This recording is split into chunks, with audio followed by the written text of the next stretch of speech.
শুধু ফার্মের মুরগির দিকে যদি আপনি তাকান, আপনার মায়া হবে। যে মোরগ মুরগি চঞ্চল ছিল, দৌড়ে এদিক সেদিক যেত, সেগুলোকে এমনভাবে তৈরি করছে শুধুমাত্র মানুষের খাবারের প্রয়োজনে, যে তাড়াতাড়ি বড় হয়ে যাও, অল্প দিনের ভিতরে খাওয়ার উপযোগী হয়ে যাও। এটার জন্য জেনেটিক্যাল ইঞ্জিনিয়ারিং করে এটাকে এমন একটা পর্যায়ে নেওয়া হয়েছে যে এটা এখন আপনার ওই সবচাইতে দুর্বল, সবচাইতে আপনার অসুস্থ কোনো রুগ্ন কোনো মুরগির চাইতেও দুরবস্থার মধ্যে থাকে। আমরা যে সমস্ত খাবার খাচ্ছি, এই সমস্ত খাবারগুলো বেশিরভাগই জেনেটিক্যালি মডিফাইড, জেনেটিক্যাল ইঞ্জিনিয়ারিং করা। নানাভাবে একটা খাবারের জিন, একটা ফলের জিন আরেকটার মধ্যে দিয়ে জেনেটিক্যাল ইঞ্জিনিয়ারিং করে সেটা স্বাদ পরিবর্তন, সাইজের পরিবর্তন, কালারের পরিবর্তন, অনেক কিছু করা হচ্ছে। এখন সমস্যা হলো, যেই খাবারের মধ্যে জেনেটিক্যাল পরিবর্তন করা হয়, ওই খাবার মানুষ যখন গ্রহণ করে তখন মানুষের শরীরেও তার প্রভাব পড়ে। শুধু শরীরে প্রভাব পড়ে তা না, মনস্তত্ত্বের মধ্যে প্রভাব পড়ে, চিন্তা চেতনায় প্রভাব পড়ে, এমনকি ইমানের মধ্যেও প্রভাব পড়ে। নানাবিধ দুরারোগ্য ব্যাধি এখন ঘরে ঘরে।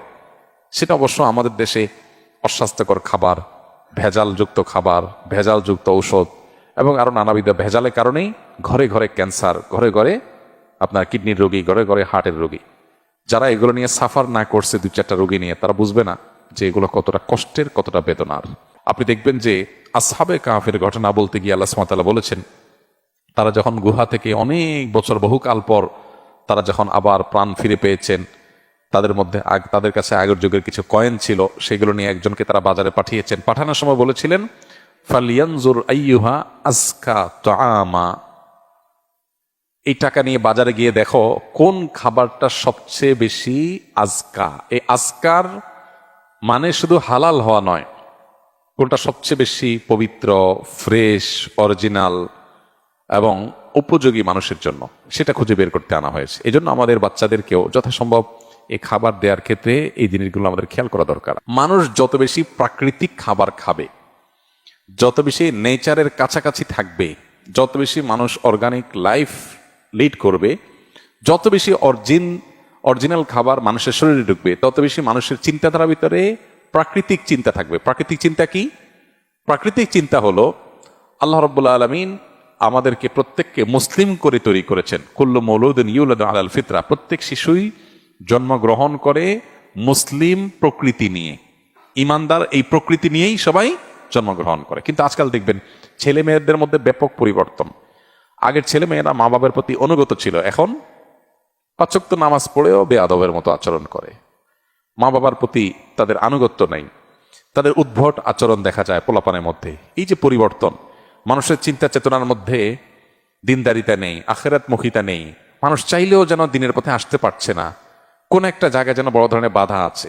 এগুলোর অনেক কারণের ভিতরে একটা কারণ এটাও যে আমরা যে সমস্ত খাবার গ্রহণ করছি, এই খাবারগুলোর মধ্যে কৃত্রিমতা আছে, ভেজাল আছে। আমরা শুধুমাত্র প্রসেসিং ফুড পাইলেই সেখানে গিলছি গোগ্রাসে, আমরা একটা বড় ফল পাচ্ছি, খুশি হয়ে যাচ্ছি।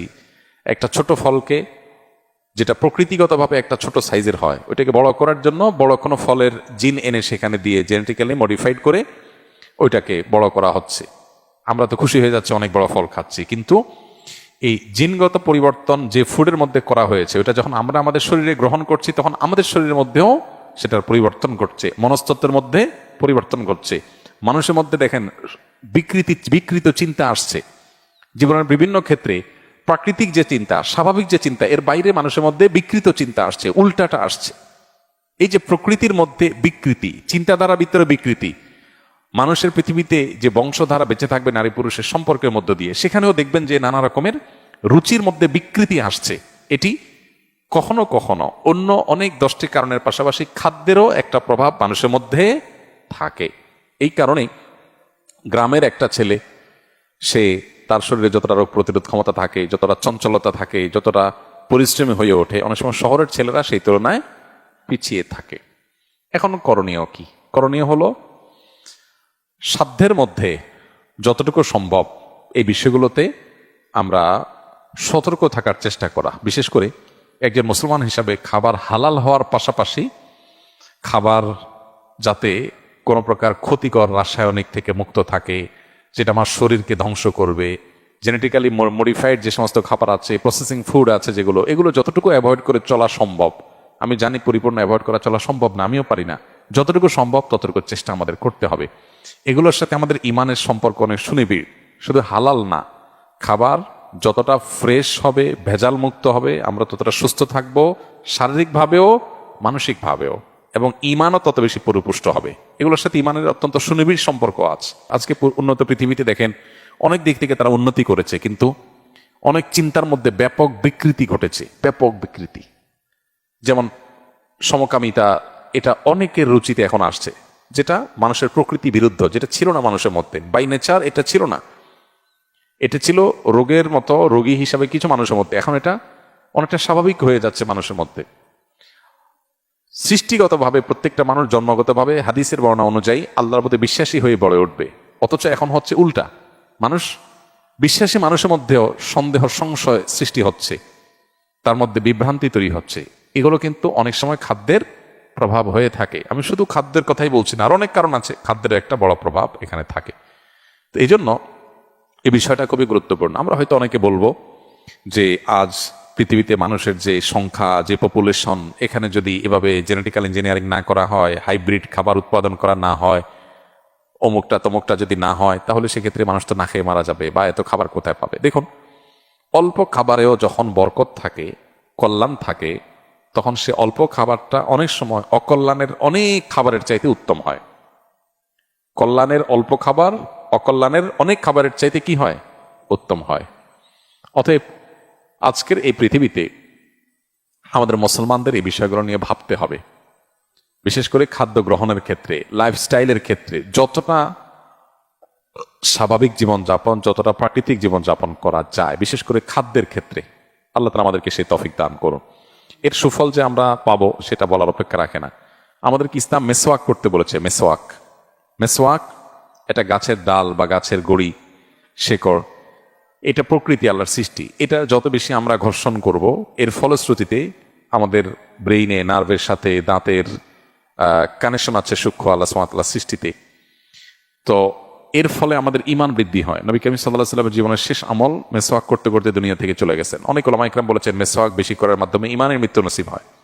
এর বিপরীতে আমরা নানাবিধ উপায়ে আমাদের দাঁত পরিষ্কার করতে পারি, সেগুলো নিষেধ না, শরীয়তে হারাম না, কিন্তু ভেতরগতভাবে আমাদেরকে যদি আমাদেরকে উপকার পৌঁছানোর ব্যাপারটা যদি আমরা খেয়াল করি বা চিন্তা করি, তাহলে দেখব যে মেসওয়াকের মধ্যে বিশেষ কিছু স্পেশাল উপকারিতা আছে, যেগুলো অন্য যে টুলগুলো আছে দাঁত পরিষ্কার সেগুলোতে নেই।